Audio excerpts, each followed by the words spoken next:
Hi, welcome to Old Testament Tuesday. Today I wanted to start with a New Testament passage that speaks of the rationale for spending some time studying the Old Testament, what that has to offer us. Romans 15:4, Paul writes, "For whatever was written in former days was written for our instruction, that through endurance and through the encouragement of the Scriptures we might have hope." So you may or may not be someone who enjoys studying the Old Testament, but I wanted to start with that to encourage you that when we do invest some time in studying stories from the Old Testament, we are instructed, that we learn something about endurance, receive encouragement of the Scriptures, and it, according to Paul, brings us hope. So what I've been thinking about the last couple days is Hezekiah, one of the kings of Judah that actually was very pleasing to God for the most part.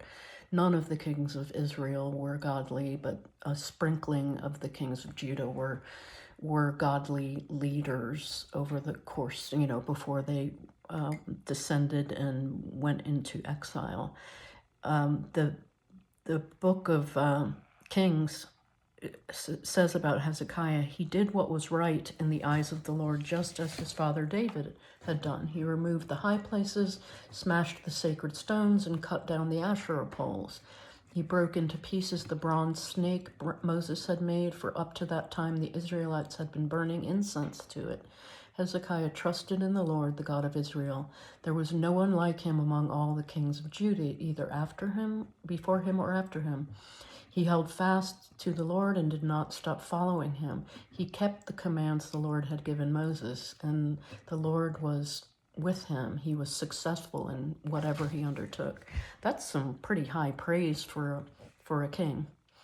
Now, he didn't always remain as godly and faithful and committed to the Lord. He went into some foolishness at times toward the end of his life, and then the prophet Isaiah prophesied to him that though God would heal him from a fatal illness that he had, and he would get another 15 years of his life, that after he passed away, then his sons and the kings that succeeded him would go right back into idol worship, and that they would be come to destruction and exile, that Jerusalem would come to ruin after that. So in spite of all of his good works to destroy idolatry, the prophet made it clear that his son Manasseh was just one of the most wicked men that ever served on the throne of Judah. He was he put back, he undid all of the good as far as removing all of the shrines and high places. He just set them right back up again. So what kind of encouragement, endurance, hope can we possibly get from that? What I believe is the message that's speaking to me is that it's not about our faithfulness. It's not about the faithfulness of any of these individual kings. It's not about the faithfulness of Israel.